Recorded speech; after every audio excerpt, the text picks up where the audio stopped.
What happens when two armed men try to bury an old man in the winter taiga? You won't believe who stood between them, and why it changed not only the outcome, but also their views forever. Mikhail Semenovich was 72 and didn't believe in retirement, or rather, he had a pension that came in regularly, but he spent it on salt, matches, and a little vodka in February. Everything else came from the forest, from the taiga, from whatever walked, breathed, and then got caught in a trap, if it was lucky. His hut stood right on the border, where only one neighbor could reach him in winter on a snowmobile. The neighbor was deaf, had a growth on his neck, and a dog with no name. Even he came once a month to check if Mikhail had died. Outside, the snow was knee-deep. Inside, there was a pot-belly stove, the smell of old resin, and a mug with a cracked handle. The silence that people in the city called depression was the norm here. That day he left early, not because he had to, but because he had slept worse than usual. Something was buzzing inside him, as if his soul had caught a draft, frozen to old thoughts. A familiar feeling. Either a beast was caught in a trap, or trouble was on its way.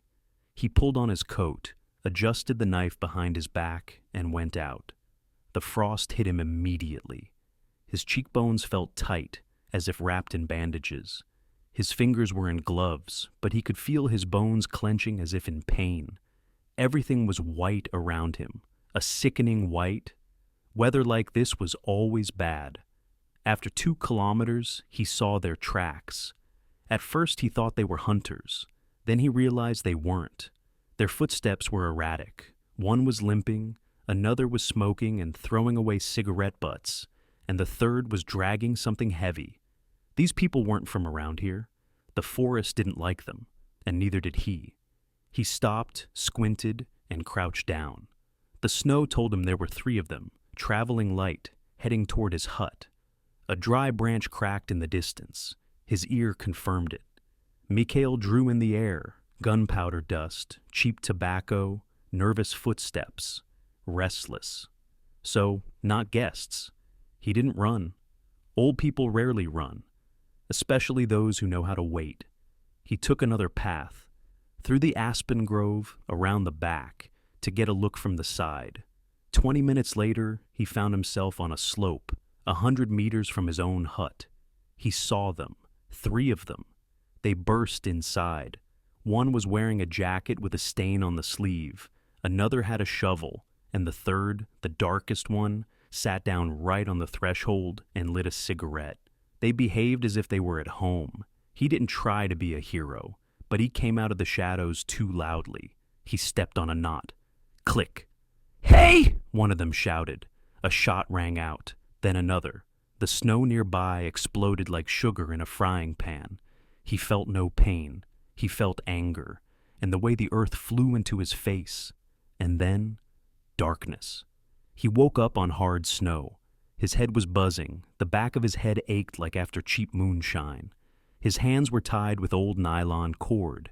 He couldn't feel his fingers. His whole face was covered in frost. He blinked. His eyelashes were stuck together. Someone was standing over him. "Look, Grandpa, he's not asleep yet."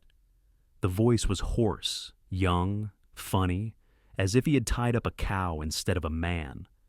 "What's he doing here? He's a forest dweller. He's used to it, I bet. It's still a shame. He's old. Feel sorry for yourself. He's probably better off than us. He has a house, a stove, and we're here like animals." Mikhail didn't move. He listened. He learned. One of them was clearly the leader. The second was a coward. The third, the silent one, was the one he feared most. Those who are silent in the forest are not just silent. They are reading. They read you in nature, like a predator, only without teeth. He tried to remember what they could be looking for. Money? Number. In the hut, there was only a pot and a rifle, some canned meat, old maps. Even the clock had stopped long ago. There was nothing to take, so they were hiding, or running away. From whom? He felt someone grab him by the elbows, roughly, brutally. His hands were numb, his fingers like sticks. They wouldn't move. "Get up, old man. It's time. This isn't a nursing home." They dragged him off to the side. He didn't resist. There was no point. He had to wait. Watch, remember. 300 meters away, there was a bus stop. One of them started digging with a shovel, too lazy to be scary, too calm to be accidental. "What are you doing?" asked the cowardly one. "What do you think we should do?" "I don't know. Maybe we should just leave him, let him be." "Listen, he saw us. Who did we kill? An empty house? What if he comes back? What if he reports us?" Silence. "What do you think?" asked the one with the shovel to the third. The silent one shrugged. "Do it," he said. The first time. His voice was low, as if coming from the ground. Mikhail lay motionless. The snow had already begun to melt on his neck. His leg was numb. He remembered his wife, how she giggled when he once fell waist-deep into a snowdrift. It was funny then. Not now. Now he was in the same snowdrift, only deeper, and they were digging a hole next to him. Not to pull him out. They didn't talk to each other. The one with the shovel dug silently in jerks. The earth under the snow was frozen and broke with a dull sound, like ribs. Each blow echoed in Mikhail's body, in his back, in his chest. He felt it, not physically, on an instinctive level. He had once dug such holes himself, for animals, for foundations, for a pit for food waste, but never for a human being. And now he lay there, knowing that this was for him.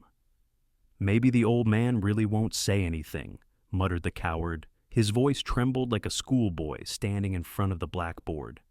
"Maybe you should shut up," replied the shovel man.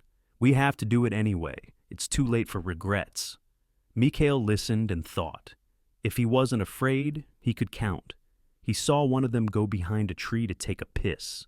That meant there were two left. One had a knife, the other a shovel. He had his hands, which were almost numb. But if he could reach his pocket, he began to move his fingers slowly. 1, 2. The big one hurt. Good. Pain meant he was alive. He remembered his military service. How, in the fall, the soldiers had dumped them at an abandoned border post and said, 2 weeks, no communication, learn to survive. He had almost died then, but he had survived, because he had understood something simple. In any forest, the main thing was not to panic. Panic was faster than death. "I don't want to," his cowardly side said again. "This isn't what I signed up for." "What did you sign up for, Valera? Fishing? We've already loaded the bodies. It's too late for morals." At that moment, Mikhail felt that he had regained control of one hand, his left. It wasn't good, but at least it was something. He bent his fingers. He felt the cord cutting into his skin. He pulled slowly so they wouldn't notice. And then he heard a voice. "Enough. Don't go too deep. Let's drop it and go. I'm tired." It was the silent one who spoke, for the first time. "Should we at least bury him?" asked the man with the shovel. "We'll bury him later. Right now, we need to make sure he's not breathing." The one with the knife approached. Mikhail felt himself being lifted by the shoulders. The snow beneath the body crunched, and he knew it was over. This was the moment of truth. And at that very moment, there was a crunch, clear and loud, as if someone had stepped on a branch. The men flinched. "Who's there?" Silence. Only the wind. But Mikhail knew it wasn't a branch. Something was coming. At first, he couldn't believe his eyes. In the clearing, among the snowdrifts, stood something gray and low with black eyes. A wolf, alone, large, silent. Like death itself. They froze. Mikhail, too. He didn't know what would happen next, but his heart began to beat for the first time that day. Not out of fear, out of anger, out of something that had awakened inside him. Something dull, ancient, real. He looked at the wolf. The wolf looked at him. Neither one looked away. Mikhail's left hand twitched, not out of fear, but out of a desire to live. He felt the cord around his wrists begin to give way, slowly. Everything inside him was trembling, but on the outside, he was stone. The bandits stood in a semicircle, 3 of them were breathing heavily. The wolf's didn't. He just stood there, as if carved out of the air. His body was like a taut rope. His eyes weren't animal eyes. They were human. Only worse. This isn't normal, said one. His voice was thin, already broken. He was the coward.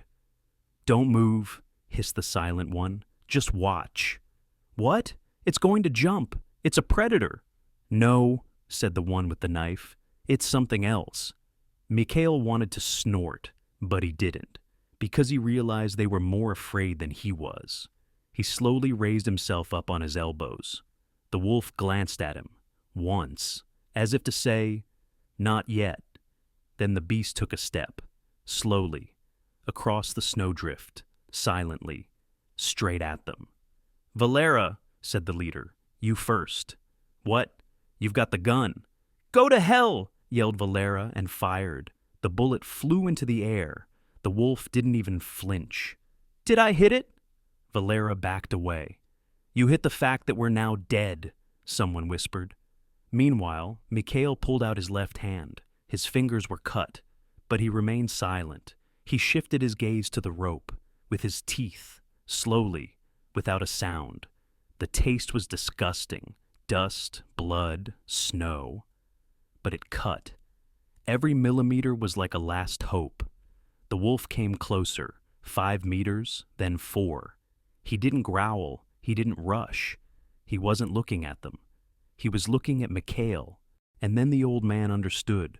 This wasn't just a wolf. He was the one who came where everyone else had decided not to go.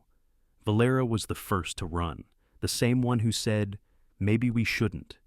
He just took off, without a cry, without a shot, darting through the bushes like a rabbit that was too late to explain the logic.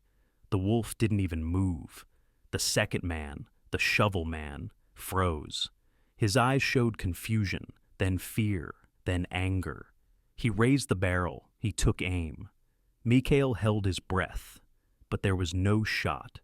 The wolf lowered its head slightly to the side and moved. Not with a jerk, but as if gliding. The shovel man exhaled and pulled the trigger. He missed. At that moment, time seemed to break. The wolf jumped. Its body was a black spot in the white forest. The air was torn. There was a short cry. Very short. The shovel man didn't even scream properly. He just took a breath and disappeared. Under the wolf, under the snow, under the weight of something that was not an animal. At that moment, Mikhail cut the second cord. His hand was free. He moved his fingers. They hurt, but they worked. Adrenaline coursed through his veins like boiling water. The third man stood silently, watching. He didn't move. He didn't try to run away. He didn't try to help. He just watched, as if he knew how it would end. Then his gaze fell on Mikhail. You're lucky, old man, he said. Looks like this thing chose you. It's not a thing, Mikhail replied hoarsely. It's the forest. Are you a shaman? Number Y just live here. He didn't have time to finish. The wolf was already standing next to him. The silent man raised his hands. He had no weapon. I won't go near it. Get away. Do you understand? The wolf didn't move, but Mikhail knew that now it was either his word or death. The beast was waiting. It seemed to have more logic than humans. Go, Mikhail said quietly. Go while you can. The silent man didn't argue. He turned around, slowly, unhurriedly, as if walking on ice. He disappeared into the forest. The wolf remained standing. Mikhail stood up. His legs were shaking, but they held him up. He looked at the beast, and for the first time, not as a hunter, but as one who had been spared. Thank you, he breathed, and it wasn't to the wolf. It was to what was still alive inside him, there, inside, where fear and anger no longer lived. He sat on the edge of the dug hole. Snow slowly covered the traces, blood, footsteps, broken spots where the dead man had lain. The shovel was gone. No body, no jacket, no gun. Everything had been taken away. It was as if the forest itself had taken back what did not belong to it. The wolf disappeared, just as it had appeared, without a sound, only a shadow between the trees. At first, Mikhail thought it was all a hallucination, but then he looked at the torn ropes at his wrist, at the dent in the snow, and realized it had all happened, every second. He stood up, slowly, like an old man who wasn't sure if morning would come. His knees buckled, his rib hurt, his temple throbbed. But he was alive, alive and alone. He went back, not to the hut. It was too early for that. Those who had fled could return there, or someone new could come, or maybe a beast, or just the night, from which you can't hide even under a roof. He went deeper into the forest. He knew a place there, an old hunter's blind from Soviet times, a half-dome covered with snow. He had once left matches, canned food, and an old flask there, a supply for a rainy day. Today was one of those days. He barely made it. His fingers wouldn't obey him. The first match broke, the second one lit, the third fell. On the fourth, he got a hold of the flame. He lit it. He wrapped himself in his pea jacket. He crouched down. He buried his head in his knees. He was silent. His head was a mess. Thick, sticky. He didn't know who to feel sorry for. Himself, the shovel operator, the coward who ran like a rabbit, or the third one, the silent one, who had something familiar about him, as if he himself were 30 years ago. Few words, a lot of pain, and all of it inside. He didn't sleep. He just sat there, staring at the flames. His fingers warmed up, then froze again. He wasn't safe, but he wasn't a prisoner anymore. He understood. This wasn't the end. It was just a pause. The forest doesn't forget, and it doesn't forgive, but sometimes it lets you go.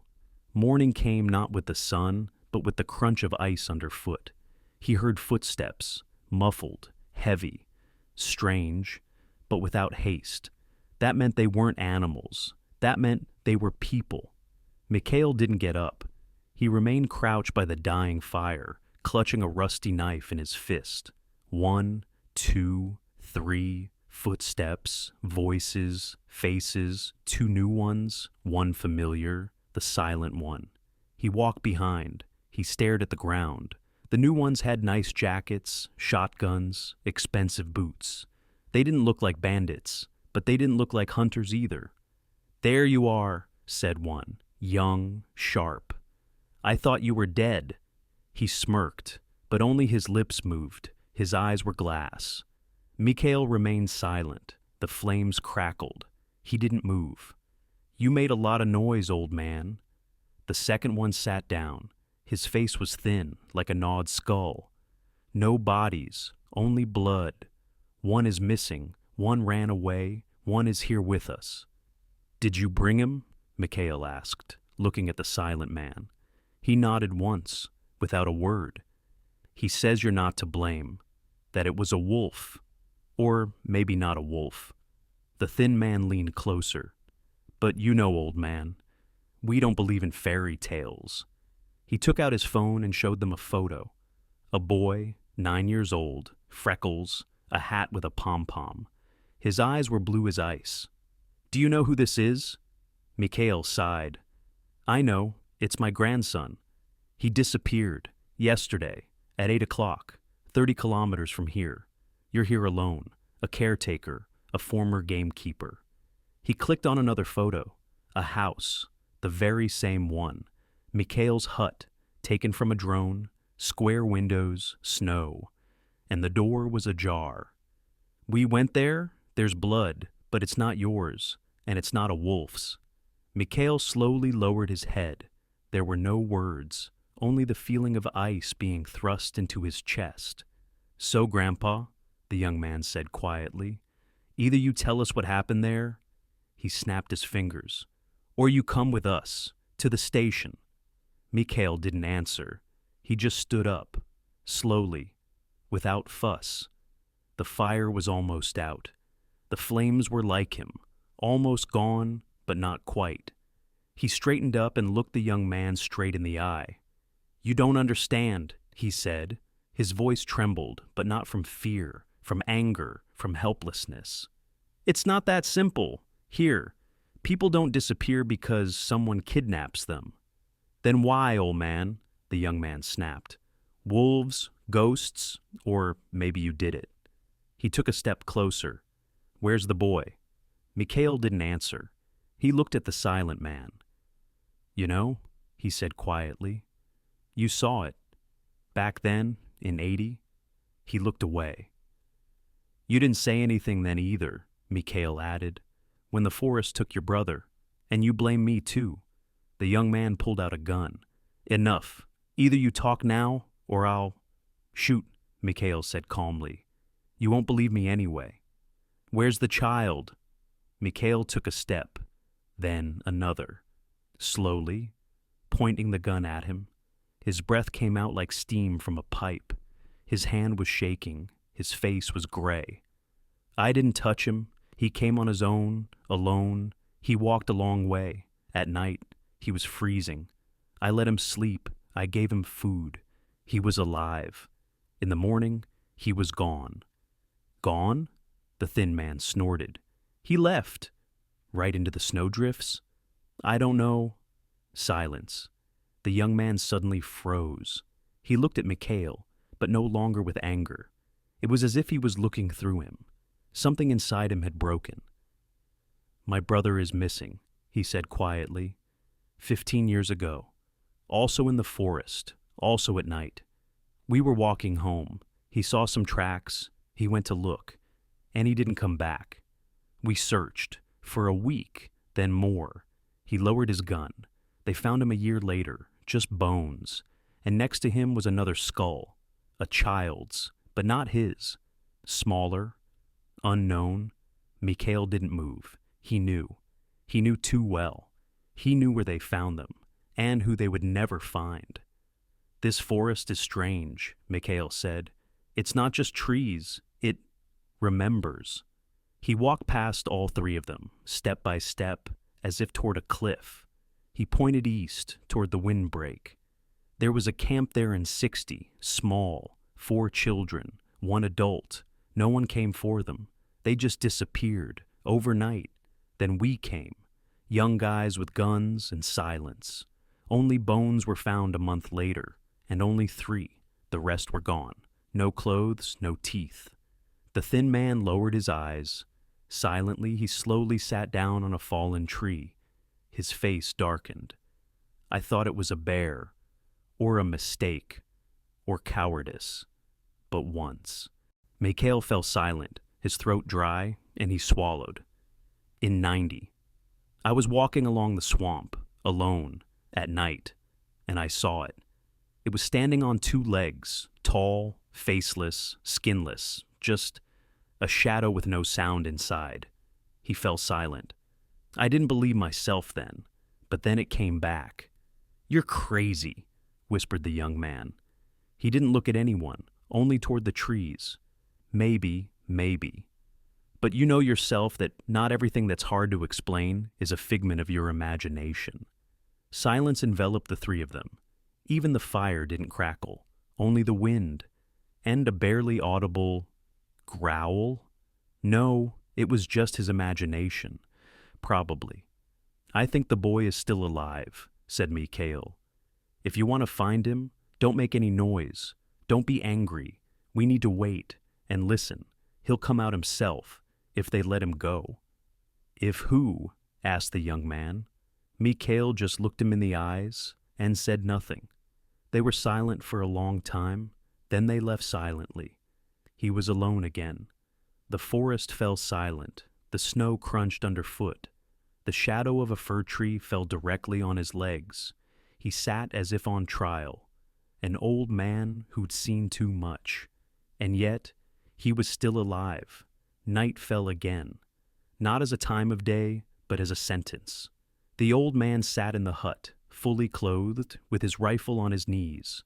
A kettle was cooling on the stove, long since empty of water and heat.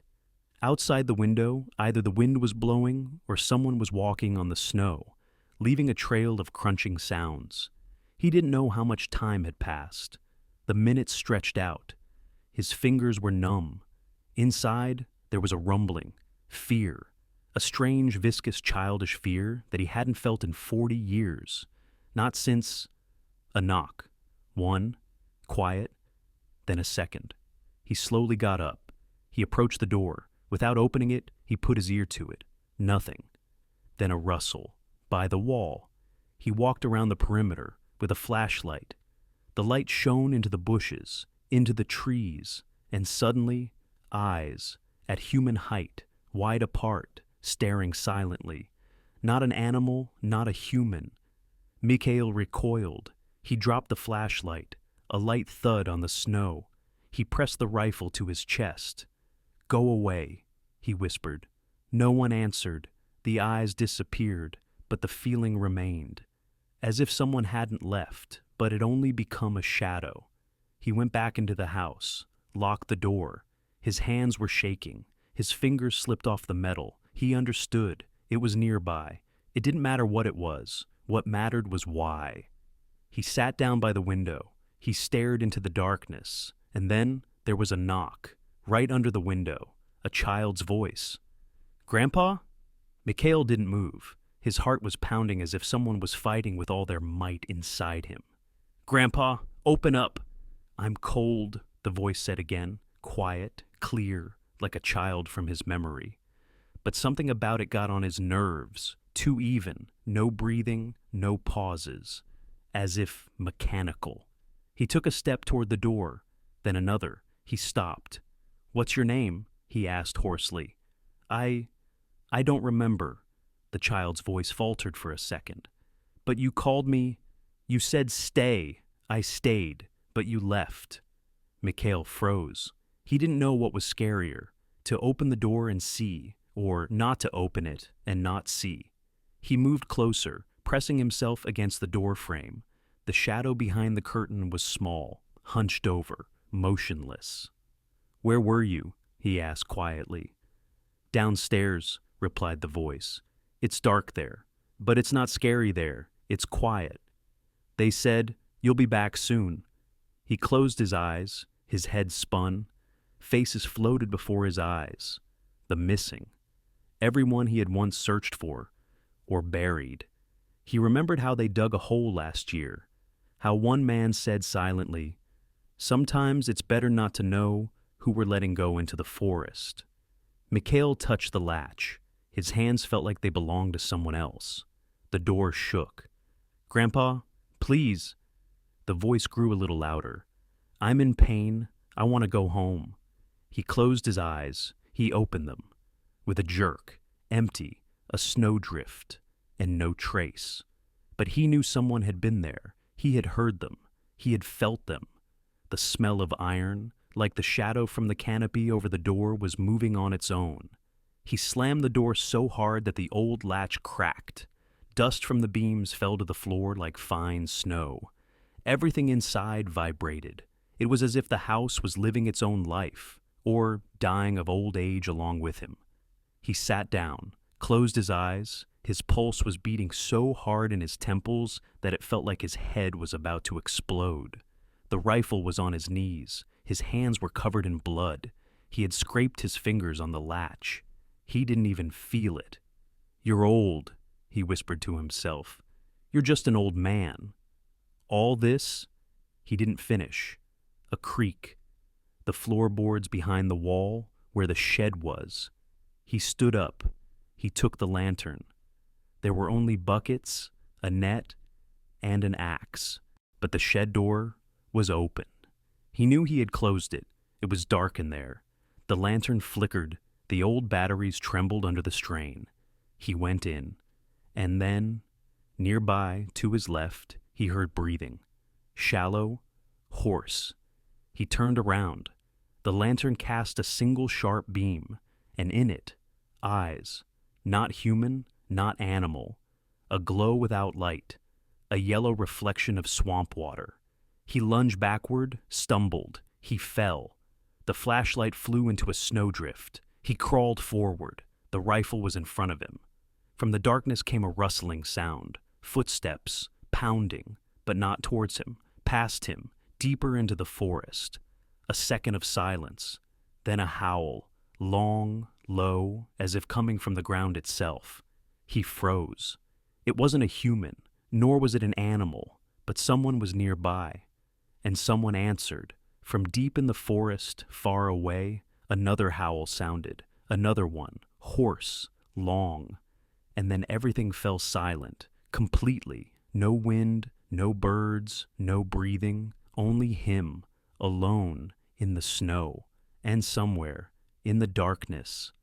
Something was waiting. Mikhail didn't remember how he got home. Each step seemed to last forever, and the snow under his feet grew deeper and denser. He felt the warmth leaving him, first from his fingers, then from his thoughts. He was empty. But in that emptiness, something was growing, ancient, like a root sprouting beneath his rib cage. He didn't eat. He didn't drink. He didn't sleep. In the morning, he went out to the river. It was cold, but he took off his mittens. He wanted to feel something, anything. There were footprints under his feet, fresh ones, leading straight to the doorstep. Not his, not animal, small, children's. One foot was bare. He didn't call out. He didn't look for them. He went deeper into the forest, to the place where the village used to be, where the hospital burned down in the 90s, where his younger brother died, waiting for an ambulance that never came. He hadn't been there in a long time, and now he was back. On the way, he saw an old pine tree. It had been cut down while he was still alive, but it was still standing, intact. There were marks on the bark, like fingernail marks, smooth, fresh. He didn't go closer. He kept going.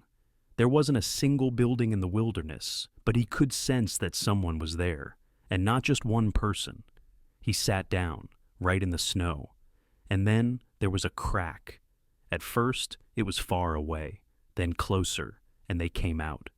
Two men, in black jackets, one with a shovel, the other with a backpack. They approached silently, sat down next to him. Neither looked him in the eye. "You knew we were coming, didn't you?" asked the one with the shovel. "Yes," said Mikhail. "Was it you who called us?" The old man didn't answer. The wind blew through the branches. Somewhere above, ice cracked. They stood up. "All right, show us the place." He stood up and walked away without looking back. The snow under his feet was hard, as if pressed by time. They walked in silence. Mikhail was in front, two behind him. One behind him was smoking, not even trying to hide.